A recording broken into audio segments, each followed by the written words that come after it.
Good afternoon. Welcome to Entrepreneurial Live Interviews with Connie Fuksa. I bring this interview series to you guys. I started this a couple of months ago because there's so many people out there that have felt a pain or a need that somebody had and said, you know what? I'm going to bring that to the public. I want to start this business, or I want to share this opportunity, and I want to grow this opportunity so I can help people with X. And so what I decided to do is through this series was to start sharing with you guys people that I've met, people that I just recently met, or people that I know that are doing exactly that. They're people right in your community. They've found a need and they've taken control of it. So today I'm going to introduce you guys to a lady I just recently met, but I'm so excited to share her story because she just has such a wealth of information and such a knowledge about the area that she's in and such a huge passion for it. And I'm really excited to introduce you guys today to Linda Mathieu. How are you today? Thanks so much for being with us. I am wonderful. Excellent, Linda. So Linda, share with us your story. Share with us a little bit about you. So who you are, where you came from, why you're doing what you're doing, and what is it exactly that you're doing now? Okay. Let's see. Well, my story is my company is TEFRA Inc., which stands for Total Employee Fringes and Retirement Administration. I stole the acronym from the federal government, from the TEFRA Act, that was Tax Equity and Fiscal Responsibility Act. But my story, where I came from, I have done retirement planning since I was 20 years old. And I started with the Social Security Administration and spent almost 10 years there, where I was doing retirement applications and disability for people out in the world. Everything's done online now. And then I did financial planning for successful people for a few years.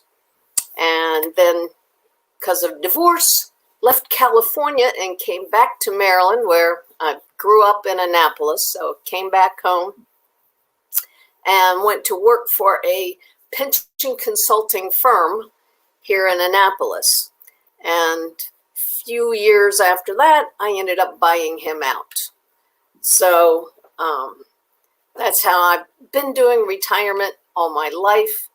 I have had TEFRA for 35 years now. And even though I do retirement planning, I'm not ready to retire yet. But that's cool. So one of the things I love is tell us about your logo, because her logo is so cool. And I found that so interesting. It's really, I don't know, it doesn't look like your typical retirement planning kind of logo, but the meaning of it and your slogan is just so cool. So I'll pop it up in a minute, but tell us about your logo and your slogan. Okay, it's my slogan is sailing into retirement, because I grew up in Annapolis, and the sailing capital of the world. And what my logo is people, when they think of retirement, they think of the beach and the palm trees. So if you see the mural behind me is a beach scene. So they think of, sailing off into the sunset, a beautiful full moon in the sky or something. And that's their idea of a successful retirement. I love it. That's where my logo came from. Yeah, it's really cool. It's a palm tree with a sailboat, and it's really, it just makes you go, "Ooh, what is that?" It's really interesting. Yes. I like it. Yeah, it's really cool, and I thought that was fun. So, Linda, talk to us a little bit about, all right, so you have all these different experiences. I mean, the pension planning, the retirement planning, Social Security, all of these different things. So did you go straight into Social Security, the Social Security Administration out of college, out of high school, out of, oh, wow, this will be an interesting job? I mean, because it's not one of those things that sounds like it's a land on or that you ran after. Somehow you probably landed on it and did a little land and discover, I would imagine. I did just kind of landed on it. I was going to college part-time and got married very young, and so decided I should probably get a job. And so Social Security, just filled out the application, whatever. That seemed to work. but all the time I was working, I was still going to school at night.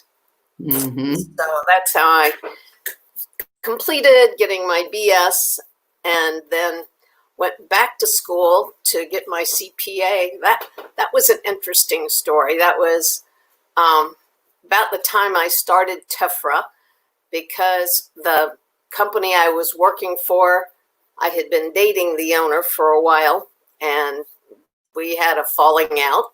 And so I said, okay, I'm starting my own company. I'm out of here. And he said, don't let the door hit you on the way out. And so I was looking through the Sunday papers to see, jobs available. And they had like 4 pages in the Baltimore Sun for accountants.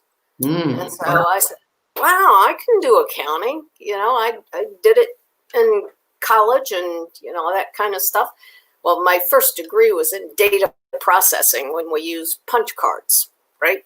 Okay. So I looked at that, and my brother-in-law was a CPA. So I called him and said, hey, where'd you go to school? And how hard was it to get to CPA? And so he told me he went to University of Baltimore, and that was after Maryland, I think. And so I called them, and they said, yeah, come on up, talk to a counselor. So it only, I didn't need that many credits. I needed the credits in accounting.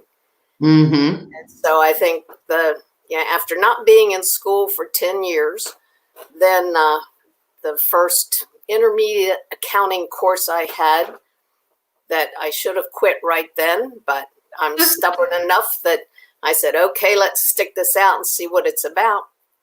We had a very young professor who said, if you get a degree in accounting, you can have a professional designation. You can hang initials after your name without going to graduate school. Unlike, doctors, lawyers, anybody else, they have to go to graduate school. And so I said, oh, that sounds really neat. All you have to do is pass a CPA exam.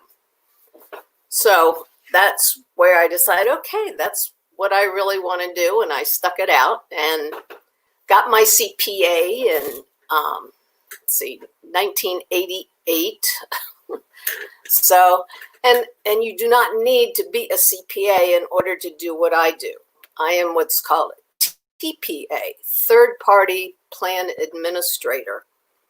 And so you don't have to be a CPA at all. And when I've talked to other people about my business or my employees that I really wanted to take over the business, they said, oh, Linda, I'm not a CPA. I can't do that. Well, it has nothing to do with accounting. It's basically just knowing the laws, the regulations, the rules, and loving what you do and getting along with your clients.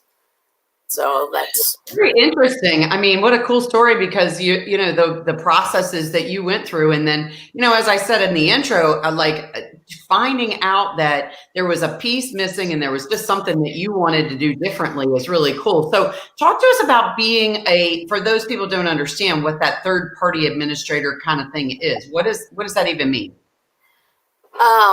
Let's see.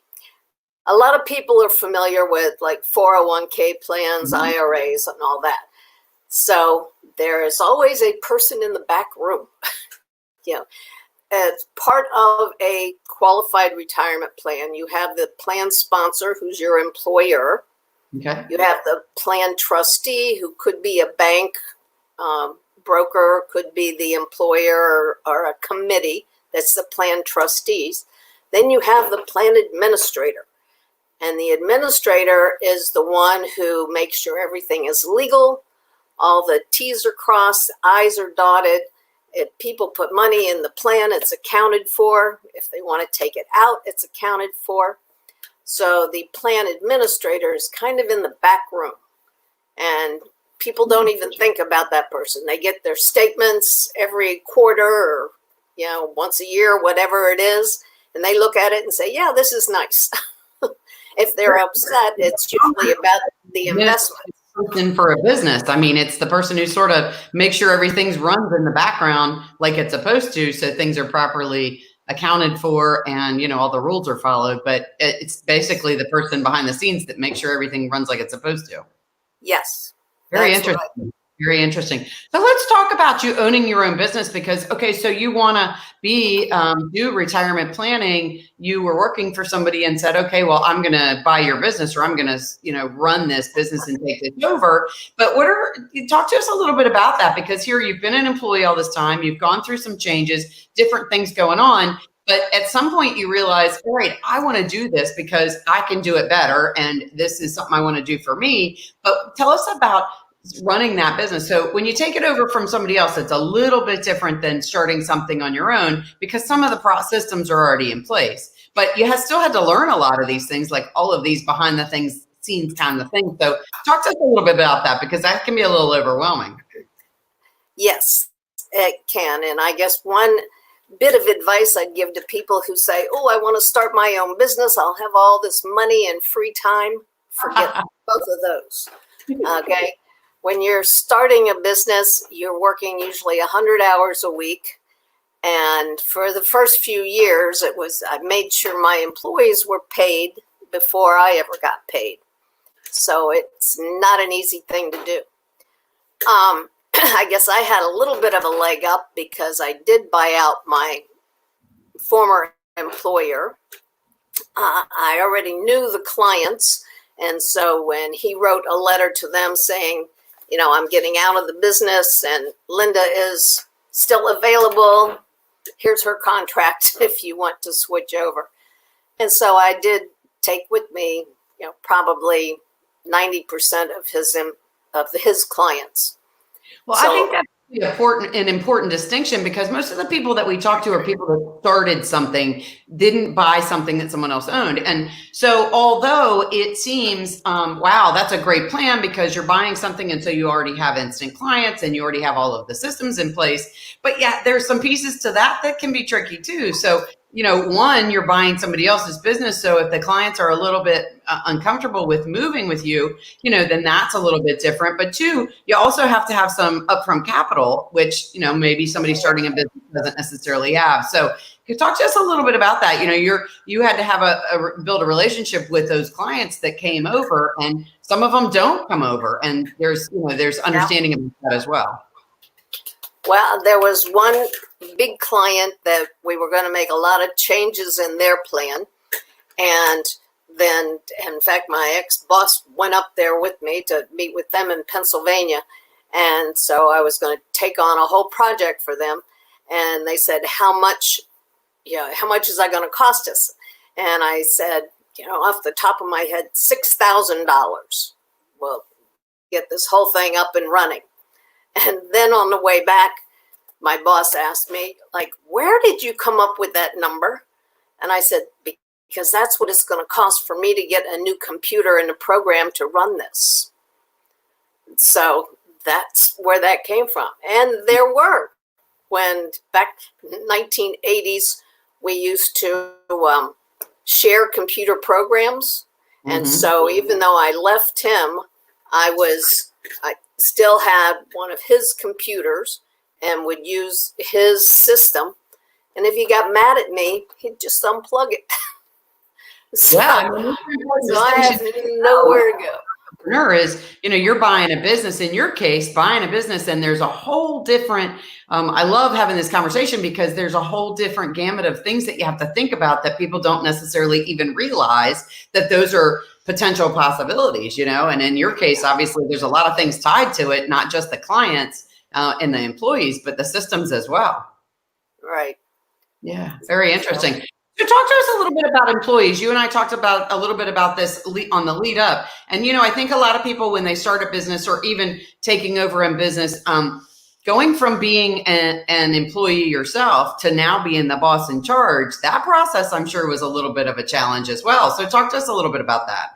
Okay. I did take my employees from the office where I worked. So I already knew them and, offered them a job. And I had a brick and mortar office for about 5 years. Mm-hmm. And so everybody came in to work every day and, we got the work done. And it was after that, I had bought a townhouse about a half a mile from where my office building was. And then the guy I was dating then said, why don't you just finish off the basement? You know, you've got over 1,000 square feet down there. That's nothing. And so one of my clients is a designer. They design office space. And so I told them, send somebody over here, see what you can do. They drew up a whole design. And so my total downstairs became a working office, which it really is 100% of the time. I mean, we don't watch TV. There's not even a TV down here, but, you know, no ping pong table or anything like that. It's all business.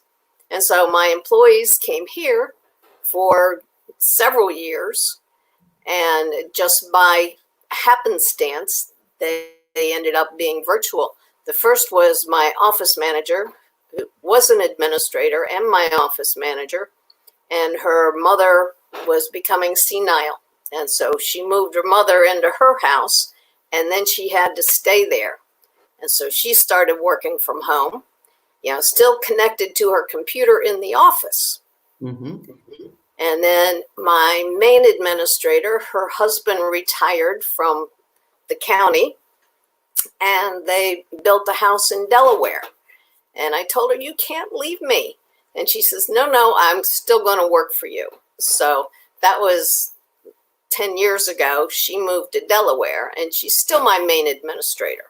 Nice. So these two employees came with you from the sale or the purchase of the business, and because of circumstance, you know, the brick and mortar side of your business evolved. But I love this. And I love that you're sharing that you're in your basement, but you don't have the ping pong table or the television down there, because I think people have a misconception, maybe not as much anymore because of what's happened over the past several months with COVID. But I think people have a misconception that if you're a work from home person, that, you know, you're doing laundry and you're, you know, in your pajamas and all of these different things, when in fact, anybody who's done this before COVID, this is totally not true. You're like working, you have your workspace. It's a designed workspace, even if it's your kitchen table as of right now. But I mean, if you're a work at home person, you have a designated space that is specifically work, and you have your work hours and you do what you need to do. And then you close the door and you walk away. Sometimes. Yeah. Well, and you and I that's the both problem know. with being at home. You can always come back down just to check on something, and then I'll end up down here for a couple hours. Right. So. Right. But it's your designated space, because that is your brick and mortar. That's your office. Yes. Is this design? Yes, it is. Right. I love it. So share with us a little bit about, as you're talking about your journey, share with us a little bit about some things that you learned as you went along that you thought, oh my, I really didn't know that was going to be a problem, particularly in your case, buying another business that already existed. You know, basically the kind of umbrella of the businesses together, but you as a business owner now obviously had some awarenesses that you didn't have before that probably were very surprising. Yes, I guess one of the first rude awakenings was that I was a female in a male-dominated industry. And so most of my business comes from investment advisors and brokers. Okay. And so some of them, you know, didn't want to deal with me. I was 34 when I started it, so I used to wear glasses just so I'd look older and smarter. Oh my goodness, you poor thing. Anyway, now I wear them so I can read the small print. But I think it took the reason I went to get my CPA, even though I didn't need one, was just so I could hang the initials after my name to give me the credibility that people would think I could handle this job. And before I had CPA, the initials I used were SYL, which for me stood for sexy young lady. Good for you. Anyway. I explain that when somebody asked you what that stood for. That's what I tell them. Good for you. But the CPA was just for me, for credibility. And then it takes a while to build up a relationship and the reputation with people in the industry. I work with banks and brokers and, several different insurance companies, but I know people in those areas. And for, like the big companies, I'm a preferred provider, which means there's no question if I have a client that wants to go to American funds, I can handle it. There's no problem.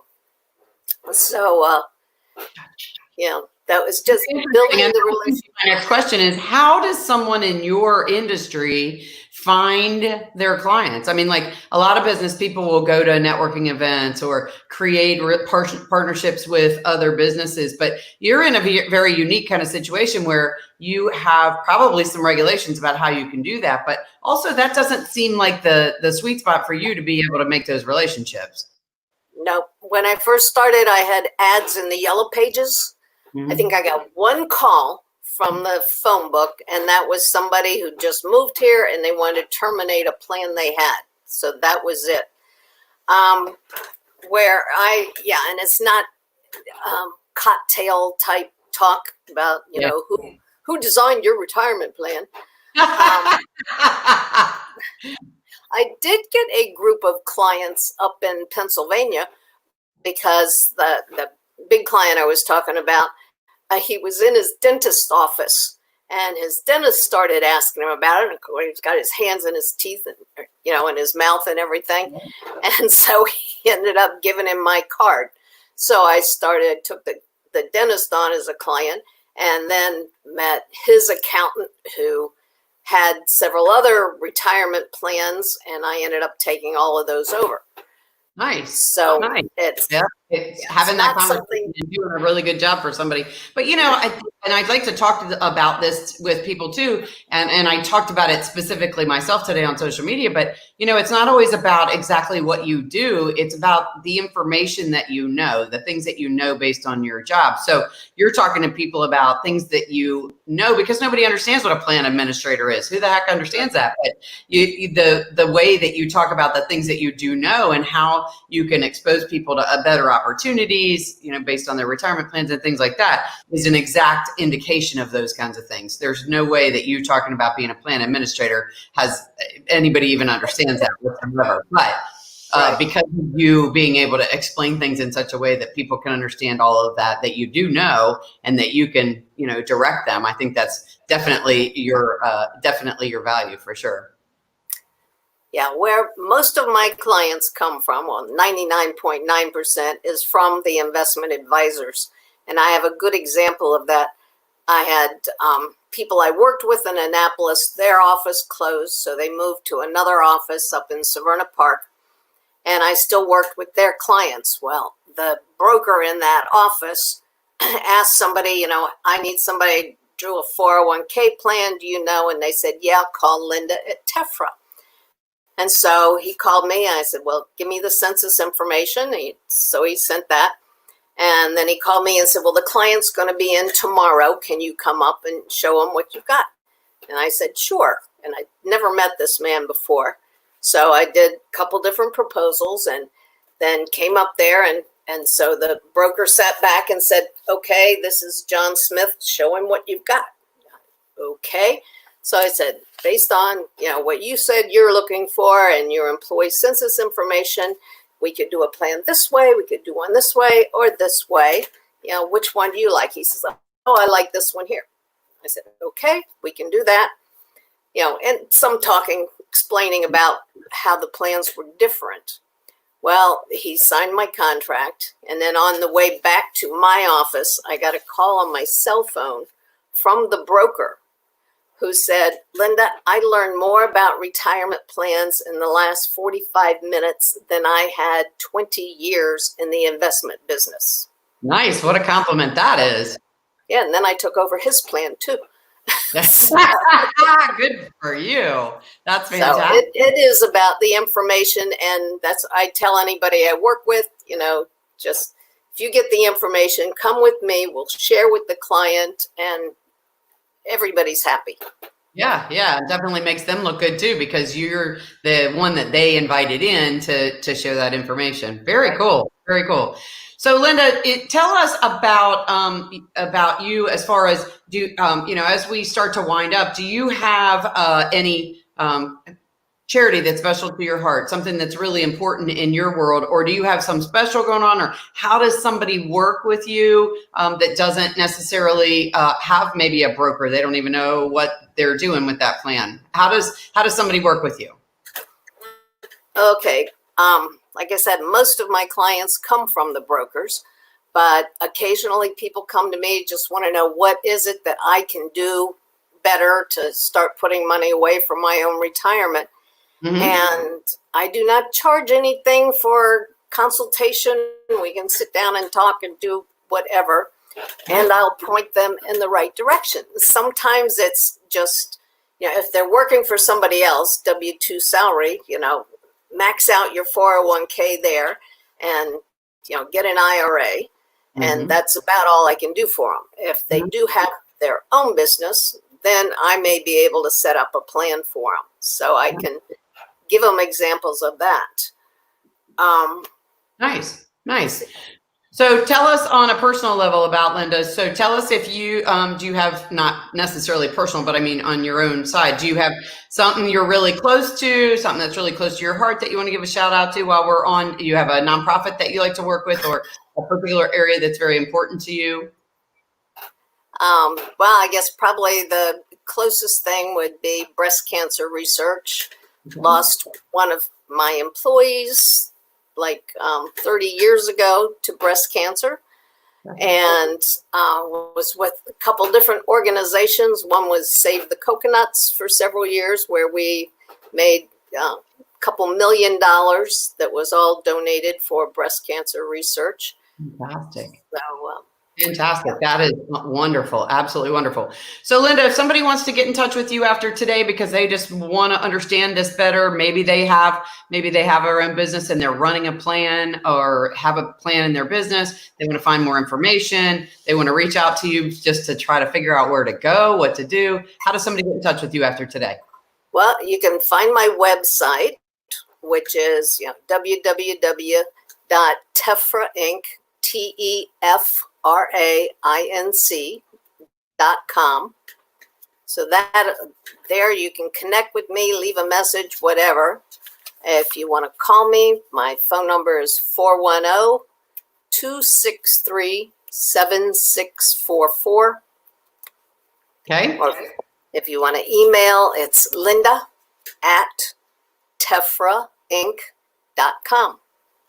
Awesome. And Linda doesn't do a whole lot on social media yet, but we're going to be working on that. We're going to see if we can get her, because we want to get some more information out there about what kind of stuff she does know, so she can help you guys know better what you should be doing. So, so we'll work on that, and we will post in the comments below all of that contact information for Linda so that you guys know how to get in touch with her. As we've done before, we're going to be reposting this on my YouTube channel. It'll be there, so make sure you're subscribed there so you're not missing stuff. It'll show up on my website, ConnieFuksa.com.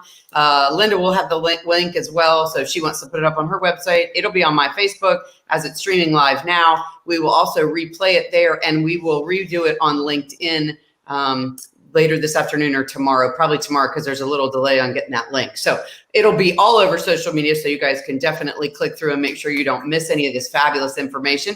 And Linda, thank you so much for your time today. This was absolutely fabulous, and I appreciate all your information. Thank you. My pleasure. You guys enjoy the rest of your day, and keep your eye out for more Entrepreneurial Live interviews with Connie Fuksa, because there's plenty more on the schedule. And if you know somebody that might want to be share their story on our interview series, please reach out to me and message me and let me know, and we'll be sure to give them a call and see if we can get them on this series. So I hope you guys are all having a fantastic day, and I look forward to talking to you again real soon. And Linda, I'll talk to you real soon. Bye-bye. Okay. Bye.